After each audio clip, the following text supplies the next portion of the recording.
Welcome to this second SGVirtual in October. And today we have the pleasure to have two interesting panelists, Mrs. Laure Chemelin from CMS Law in Luxembourg, who is also one of our partners, and Mr. Sébastien from WURTH Incub, and they will tackle the issue about Indutech. First of all, will tell us what it is, and also the state here in Luxembourg and the outlook for Luxembourg about it. So I would like to thank both of you for having accepted to share your insight with us, and I would give the floor to you. Thank you. Thank you. Thank you very much, Steve, and thank you, Sébastien, for being here today. Thank you very much to everyone who is watching this interview. So, Sébastien, I'm very pleased and honored to have you with me today for this interview about Indutech. Maybe my first question would be if you can introduce yourself and tell us more about you. So I'm a mechanical engineer. I'm always proud to say it to my kids that I want also them to be engineer one day. So mechanical engineers lead it in the, so I was a mechanical engineer 25 years ago, and all my promotion, most of them went to IT at that time, and I was lucky to find a job in mechanical area, mixing IT and mechanical engineering. It was 3D design. So I was teaching a lot of engineers in different big companies in Belgium about how to handle 3D design, which was not new, quite new in that sense in the year 2000. And luckily, also one of my customers was WURTH, and I managed to optimize a little bit the way the engineers work regarding 3D. At that time, there was our customer. And then I came to them in 20 years ago, by the way, now, in the end of the month. Yeah, that's a long way inside WURTH. And WURTH hired me just to organize the engineering inside, the 3D engineering inside WURTH, meaning concurrent engineering, working with different people around the world on the same 3D design, meaning that inside WURTH, we are building plan for the steel industry in 3D since 20 years now. And virtually we have a plan before it goes on the green field. And it was really, let's say, a tackling challenge to change the mind of the people moving from 2D to 3D, but also learning how to do concurrent engineering between the different departments inside Luxembourg, but also the department around the world.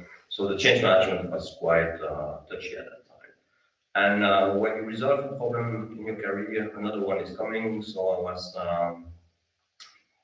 requested to handle a little bit the document management and information management inside WURTH. So I was then promoted head of business application and engineering application. And I was typing most of the time the knowledge management that you can exchange in the different corporate we have. Okay. And so right now you are director for WURTH Incub. Yeah. So can you tell us more about what is WURTH Incub and what is the specificity? Because I know in Luxembourg we have quite a lot of incubators, very good ones, but I'm sure that the WURTH Incub is very specific. So yeah. You can tell us more also. Yeah, innovation has always been in the DNA of WURTH, but you have incremental innovation, and to be able to get some disruptive innovation, to avoid that engineers incrementally change the existing equipment. We have created 4 years ago now the incubator.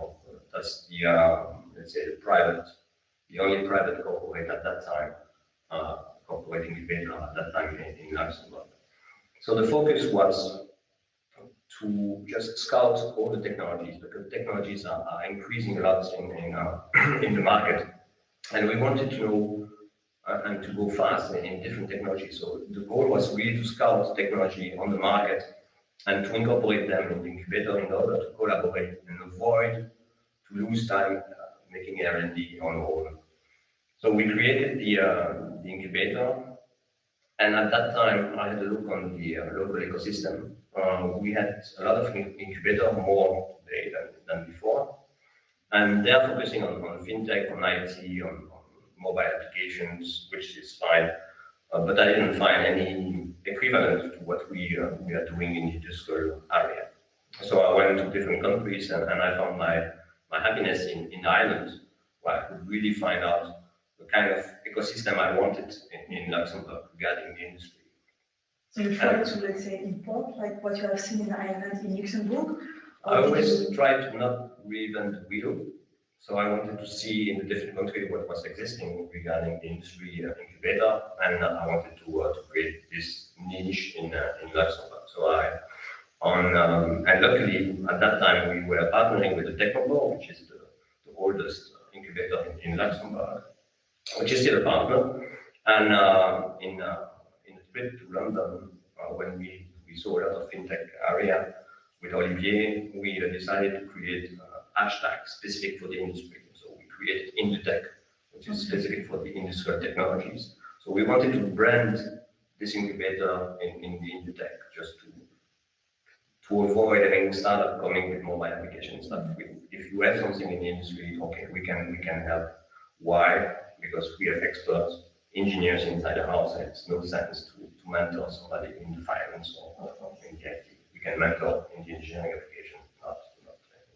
And speaking of startups, can you maybe, I know that you have quite a few successful startups that are still in the incubator or that already left, but if you have to choose, let's say, 2 or 3 startups that you would like to, let's say, give us more insights on what they are doing and how Incub is helping them. Yeah. First, we have defined some pillars to be clear on what kind of startup we were looking for. So we had some goals defining a certain issue we wanted to resolve inside the customer, and this goal were enabling us to scout specific technologies among the startups. So we have currently different startups, and one successful one is Database, which is specified in machine learning, and specified in machine learning in the industries. So Database was created 3 years ago, and WURTH was one of the first customers. The first is Chaos. And WURTH was one of the first customers at that time, and we defined with them a certain collaboration project. We had some issues that we could resolve, and since 3 years we are still working step by step on this project, which was already having a proof of concept after 6 months. But right now we are developing them, and they are scaling up not only with WURTH, but scaling up with other industries, because the most important aspect when you have a startup, they are focusing a lot on the technologies. They don't know, they seem to know how the technology will resolve a certain issue in the industries. So my goal is really to enable communication between the corporate and the startup, because it's not easy, at least in the beginning, it takes time, but also translate the language between the two. Corporate is most of the time seeing the startup as a supplier, and the startup is expecting the corporate to be quicker than what we have today. We have to know that as soon as you contact the corporate, it will anyway take 6 months to get on something. So when you have a business case, your first business case or first proof of concept with corporate, the most important is to make a business case and highlight it in a marketing way to different corporate, and then you are increasing, let's say, your vision of the market. And also we have defined some meetings with different corporates to show them that this startup is liable for their issue. We have also another startup, Evers, which is making acquisition box and sensing. We are specialized in sensing using Sigfox LoRaWAN, and it's really impressive the way they are working. It's a plug and play, but the funny thing is they have a lot of customers outside Luxembourg. So they selected Luxembourg as a central point, but this small startup is helping Mexico, a company in Mexico, to organize a sensing level of different gas tanks around the country, optimizing the recharge of this tank in gas, and the way the company is handling this different level, which is impressive because this startup is only composed of 4 people in Luxembourg. And they are doing well also in the agriculture, which is not industry, which is a kind of industry. the parallels is easily done. So they are doing well in Australia, in France, in Mexico, in Ireland. So it proves also that Luxembourg can be a center point to go worldwide. And that's a kind of scale-up I like. That will be one of my questions later. So you mentioned earlier that you invented the term like Indutech. Yeah. And I mean today the thematic is like Indutech to today and tomorrow. So maybe what is for you your definition of Indutech? What will you put in it? Yeah, the first definition of Indutech was really to be a part of all this fintech fashion, which is not a fashion, but okay, it was a hype at that time. And maybe Luxembourg is seen as a financial area, but we have a lot of industries in Luxembourg.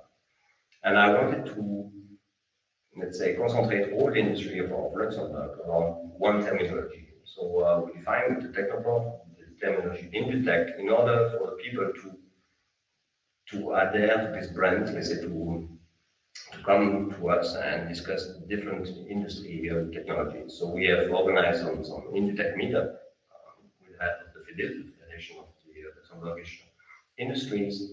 With them, we organized some Indutech meetup where corporate industry could exchange together on different issues they had, and therefore we just pitched it. We selected some startup to pitch for this selected issue to be resolved, and that's different. It's not a corporate startup exchange. It's an exchange between industries first, and then an exchange between startup and industry when you have analyzed the issue. Difficulty in different industries is to find out what's the issue to be resolved. So have you defined like pillars or like for definition? Yeah, we have 10 pillars. Can you remind them? Yeah, almost. Okay, let's try. Yeah, that's right.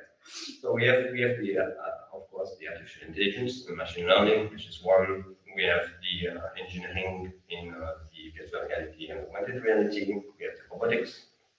We have the mining, including space mining. We have the logistics. We have also everything which is centralized on civil construction, because we have a company, which is doing a lot of civil construction and project management there. And so we have defined a specific pillar where, in fact, we have an expertise.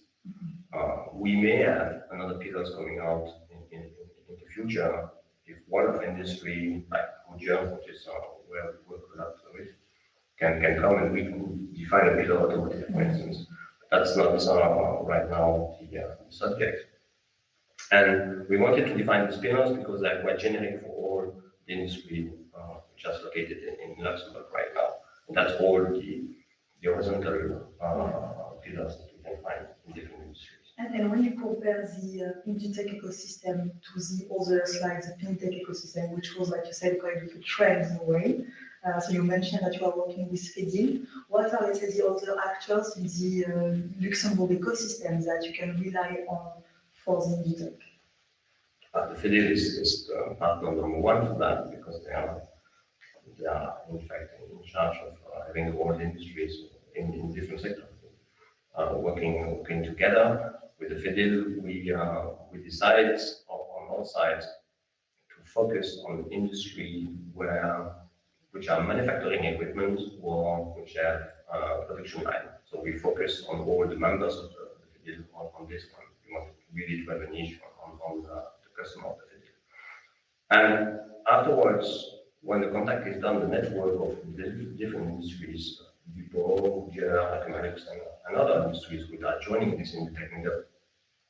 If you have an issue or if you start a startup or have a contact with a startup, you have to be aware of what kind of problem you can resolve for WURTH, because you are in contact with WURTH and you say, okay, I heard that there was this kind of issue. You say, WURTH is not an example which is good because they are quite confidential on what they have as an issue internally, like many corporates. So the network we built in Luxembourg was mainly with the FEDIL, but in the Pays Basque in France, we have also quite a good kernel of industries and incubator around the industries. So we connect also internationally to different industrial incubators. Yes, that's very interesting. I mean, because you mentioned so the actors in Luxembourg, what you are doing yourself in Luxembourg with product Incub and how the FEDI, let's say, is trying to manage everything, all the companies that are part and the meetups that you are doing. But if we compare the Indutech ecosystem in Luxembourg to the one, like you said, in Pays Basque, or maybe to the UK or to Belgium, to Ireland, or even outside Europe, what do you think is the positioning of Luxembourg Indutech ecosystem? That would be my first question. Mm-hmm. Second one would be, what for you is like the good points? What we have more than the others, or what are the good stuff that we can share? What are, let's say, the bad ones, or the one where we need to improve? Sorry, 3 questions, but let's tricky questions. Now let's start with how do you position Luxembourg and Indutech ecosystem compared to the others that you know in Europe or outside Europe? Well, the good point about the ecosystem in Luxembourg is that if you make an Indutech meetup between different industries, there is almost no competition between the industries you have around the table, which is quite important if you want to have an open discussion on issues. You can realize easily that if I have competitors around the table, I will not share my issue with him, or certainly not the way I resolve it, because the Indutech meetup is not only about bringing the issue, it's also bringing the resolution you had on an issue in order to share it with the other industries and see if the startup can exist. So what I find in Luxembourg is it's small enough to have a lot of industries and not in competition with each other. We have some small case, but really rare. If you compare that to France, Belgium, then around the table it's more, let's say, tricky to have people without competition. And if I define something with a startup, I don't want my competitor to know it. So that's why also when we do some calls for the startups, we do it publicly, but we do it also in the submarine mode, if I may say that, like that, because our customer doesn't want to have, let's say, a vitrine or window to their competition saying, I'm looking for this specific technologies. So the strength of Luxembourg is to be able to have people around the table easily, because the contacts are really easily done in Luxembourg compared to France. And since I'm giving also some I'm a speaker also in France and in Belgium from time to time, I can see the difference between Luxembourg and France, considering these industries, and people are reluctant to speak about their issue. And that's what I want. If you want to have technologies, innovation inside your company, you must define the issue properly and you must bring it to the table. Without that, it's impossible to scout for the right startup to resolve this issue. And now the questions that more tricky to answer. What are the bad points? Or let's say, what things we can improve in Luxembourg for the ecosystem? The bad points are then similar to all the ecosystem I know. The bad point is, from time to time, the industries are looking like in a touristical way. They do touristical scouting to see what exists on the market. And they bring the startup on the table, and they tend to define on their own inside their R&D department what the startup has defined for maybe the last 2 to 3 years, which is a little bit silly, because then you lose another 2 years. So the difficulty we find everywhere is to bring this open innovation between industries and startups, and to make industry realize that they must get on board technology from both sides and not defining them inside. And I see a good example of this in Luxembourg and abroad, but I also see bad example where, let's say, people believe that they can define that on their own, and that's a pitfall you have to avoid everywhere. So, and also one point I find everywhere and also in Luxembourg is that we tend to forget the small industries, the SMEs. We have all the time around the table in this meetup big industries, or medium and large industries, but the help should be in the smaller and medium industries. And that's difficult for them to come first, they don't have time. and they don't have time to innovate too much. So we have in the There is a future. need to innovate even for the SMEs? Yeah, because they do not realize all the time what exists on the market. All the big companies are doing a technological survey on the market to find out what are the new trends in technologies. Some SMEs are having a technology which is working well, and they don't see the disruptive market from time to time, even in this industry. So we have to be careful on that. And also, onboarding some new technologies is not so easy for small industry, because you must have somebody dedicated to speak to the startup or any provider, any technology provider. It takes more time than that. And regarding those two issues, so the relationship with maybe SMEs and the fact that sometimes you need to, let's say, have a more business vision and not just look at what he's doing, what would be the solution that you think, or what that you're already trying to implement at Incub? Yeah, the only issue is that I always said when I was, let's say, tackling the knowledge management let's say, subject, I always said don't invest in technologies, invest in peers, because I believe that tacit knowledge exchange should be around the peer or Crémoy in Luxembourg, and it's really true. When you organize an Indutech meetup on a specific subject, most of the interesting, let's say, exchange are done outside after in a drink, because all the industry, maybe some people who were shy to speak in public will speak with different startups because they had an idea, and it's always generating this exchange of knowledge over there, and that's quite difficult right now, thanks to. The topic is just remove this exchange, this tacit exchange between industries. Why? Because we are now online, but afterwards, when it will be off, nobody will speak to each other. We have a lot of audience who will certainly have knowledge that they can share in another way, and that's lost right now. But okay, we find another way, and I didn't find the best other way to do it, but I'm working on that. So trying to work on that. And Luxembourg, I mean, the government is really saying like startup nations, and you have always discussion between pros and cons. Is the government or is Luxembourg really startup nation helping companies, or is the right place? But like, let's say, if we try to see a little bit more, what is your opinion about the future of Indutech, or what should be the future of Indutech? How can it be, let's say, developed much more in Luxembourg? What can we do to try to help it to grow when you compare to maybe other sectors like the fintech, which are really like on the spot? Yeah, well, speaking on being on the spot, if we see what we have done in Luxembourg for the last 4 years as well, regarding this space technologies. And actually, I have two startups in the space area. Why? Because a good incubator has always disruptive startup, far away from our main business.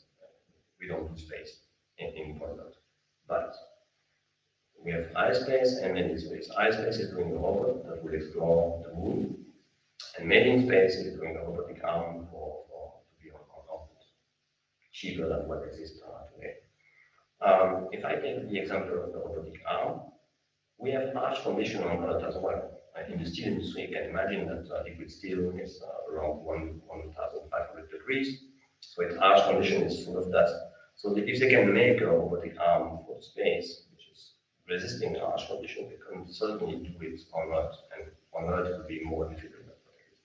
What I find, coming back to the startup nations, nation with an S, what I've seen with this kind of hype on space, this startup were able to hire easily different international profile and I would say top-notch profile, I like to call them. Even people from Google left Google and came to work for a space startup. So I will not mention, but you have to have people from around the world. So you created what exists already today in international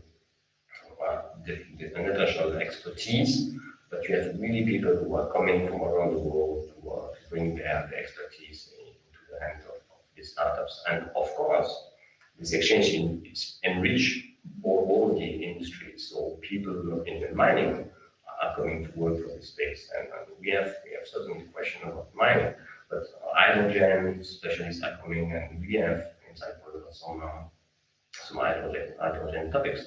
So it just brings talents into Luxembourg. So it's not only about bringing startups, it's also bringing talents with really specific subjects which are, let's say, a hive, but also a passion for a lot of this people. So space is not just a dream, it's like a real concrete business opportunities, maybe at the middle or long term, but there is some space. Yeah, in the beginning I was skeptical about space, I must say. But the more I see and start working on this subject, and the more I see the way they are working in an agile way,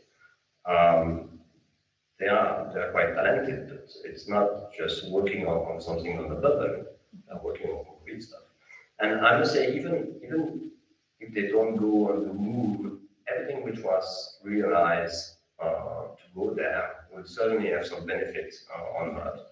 You can make the parallel easily. When we went to the moon the first time, all the people were aggregating and defining new technology. Hasselblad, because I like photography, as you know, Hasselblad defined specific camera for the moon, and this all the communication was developed over there. So a lot of technology were developed at that time, focusing on going to the moon. And we find now the same mood inside the startup to define new technologies and reusing sleeping technologies to go on the moon. That's something. And do you see another, let's say, trend for Indutech except space, or maybe another? Well, the trend for Indutech, a lot of people are speaking about artificial intelligence and machine learning. That's a big hype as well. But applying machine learning and showing to the industry that machine learning is not magic. First, really to get into a deep data structure first. But showing to different industries that it's not only your eye, but it can really provide some optimization in the process of your industry. That's something I find really interesting as a future. But first, we speak about Industry 4.0. A lot of industry are still in Industry 3.0. And they must sense the data, they must organize the data, and then they can come to the machine learning. And the difficulty we have is that this industry tend to believe that they will apply some magic on the technologies and that it will resolve their issue in magic black box, like I call them. We have really to start from scratch. Okay. Sensing, analyze the data that you must sense, acquiring the data, making a master data management database, let's say, and then use the machine learning on that. And for this, you must not hire data scientists inside your company. You must have a really good and deep collaboration between the guy which is in front of the machine or the guy who knows the process of your factory and the data scientist. And that's really tricky. For the process engineers, we know since 30 years how the machine works, how this process is working, and having somebody next to him telling, no, I believe there is this and this and this and this parameter which is giving influence to the result. That's also tricky for him to believe that it may so. And that's why the business case are really. The way we translate information from, let's say, like the company and from the data scientists.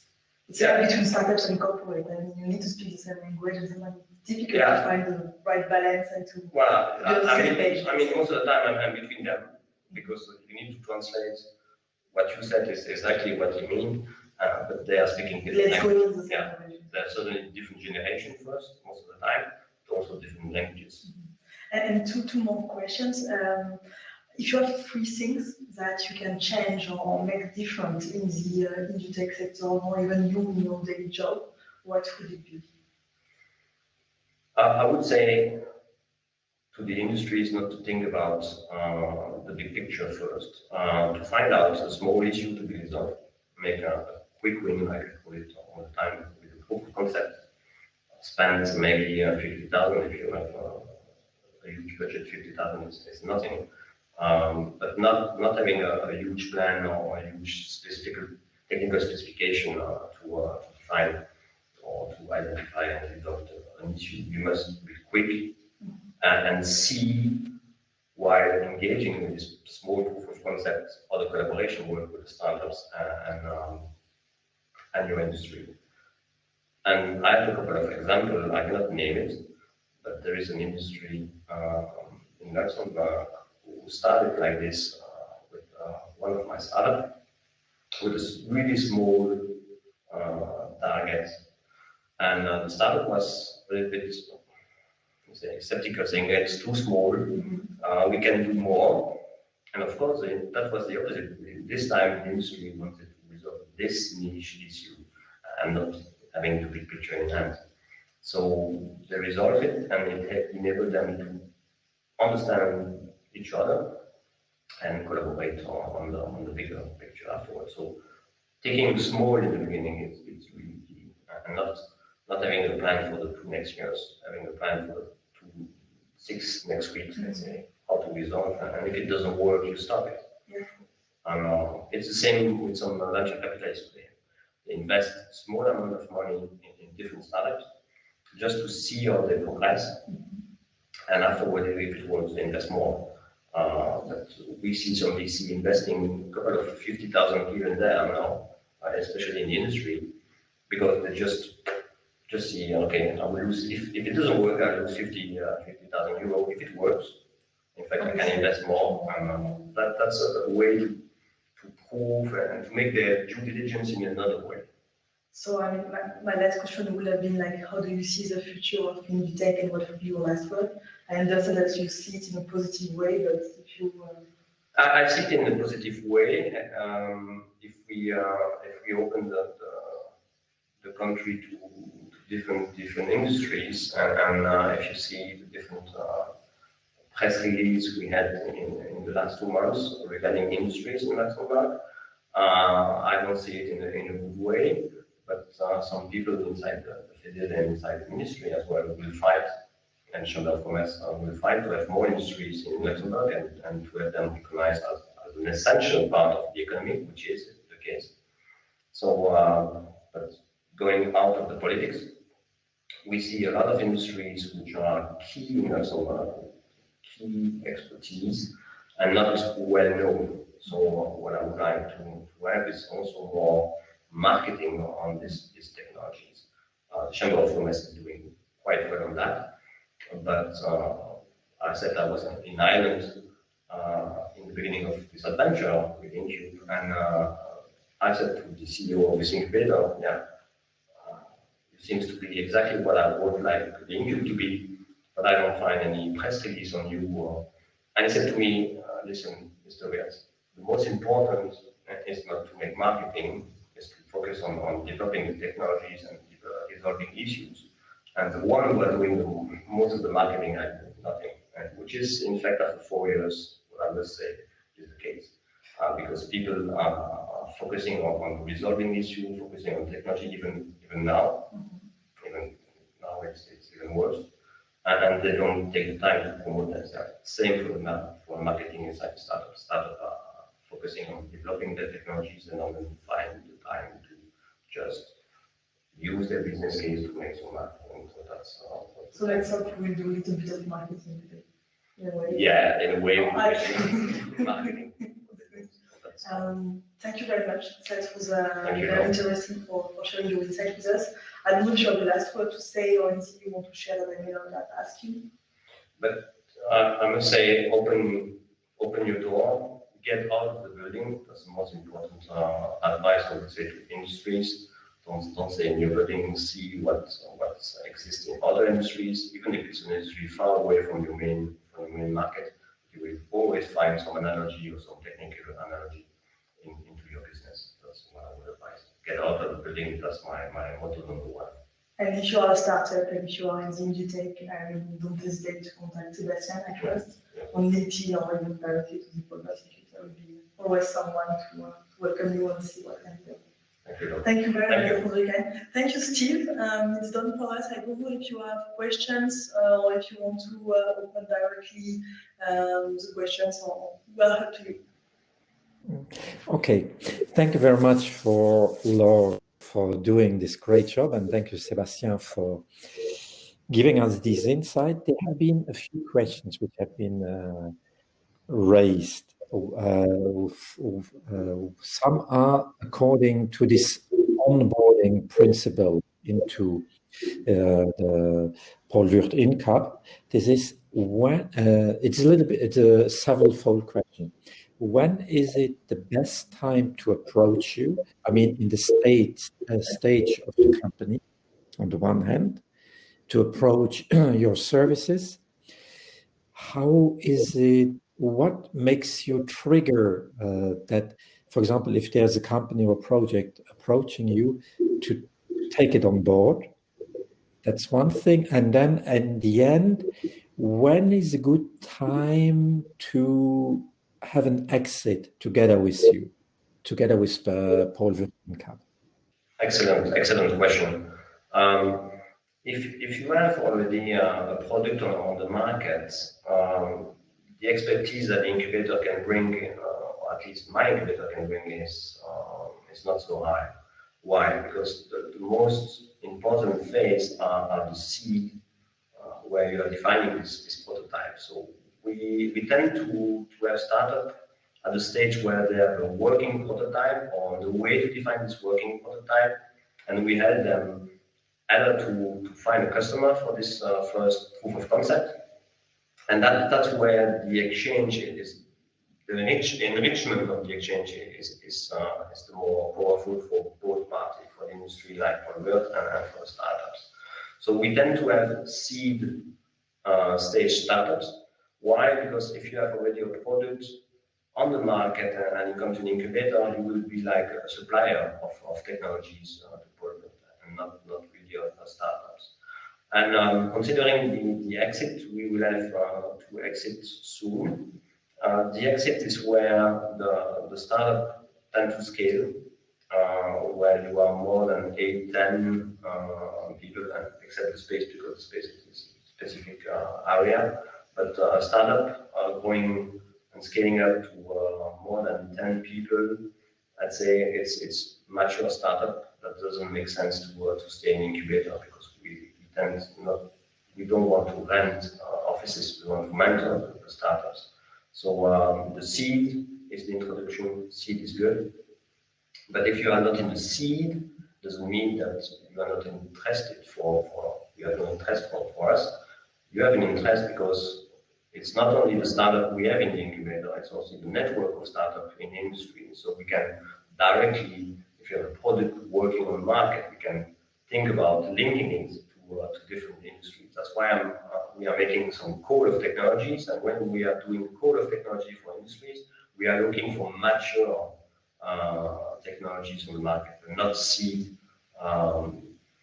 startups, except if the industry wants to collaborate and define the product together. But most of the time, when industry comes to us and say, we have an issue, we want to resolve it, they don't want to wait 2 years to resolve it. They want to resolve it right now. So then we're looking for let's say, mature startup with a proof of market product which is already on the market and working. That's different stage. If you want to be incubated, you need to have a seed, that's clear, and then we do a pass together to define a product. The startup defining a product, we are more handling, let's say, the part of market vision and see how it works, and let's say, showing the industries to the startups, showing the reality of the industries to the startup as well. So, but if you are mature, then the core or the networking is more the asset we have inside the incubator. And Sébastien, is there like an average period of time of the startup staying at Paul WURTH Incub, or does it depend about how mature they are, how the scaling of the startup? Yeah. So we are filtering quite a lot of startups which are entering. We don't have a lot of startups inside the Incub, and we have a lot of requests, but not a lot of startups which is entering. One of the criteria is also that it must match. The technology is one thing, the team is another point. But it goes to be mature. A startup needs 2-3 years in industry, and in industry to define something, sometimes you need 5 years. So but we tend to see, and we are young. We are only 4 years old. And as I said, we will have our first startup living with success, being you, because we have also some pitfall. Even if we are doing well, we had some startup who failed, who left the Incub because they failed. But it is everywhere. And it's nice to say, because most of the time people just focus on the results and no, we had some failure. I must say it's not our fault, but we had some, and the management of the startup is key. And when you scale up, when you are 2, 3, and then you start to scale up 7, 8, or when you scale up too fast, and you don't focus on the market anymore, and you have focus on the technology and believe that the technology will resolve all over the world. And in 2 cases we had was this issue. People were focusing on technologies and not saying on how it will be sold, and how it will be also viewed on the market, or if it resolves a real problem. Steve, do you have another question? Or no, I think it's you a very nice job, because you covered all the issues which have been asked. So I think we can close it. And I would like to thank you, Laure and Sébastien, for sharing with us your insights, and also for giving us especially a taste of what Indutech is, and especially how important it is for Luxembourg. Thank you very much. You can smell the grease of the Indutech from there. Okay. Thanks a lot. Thank you very much.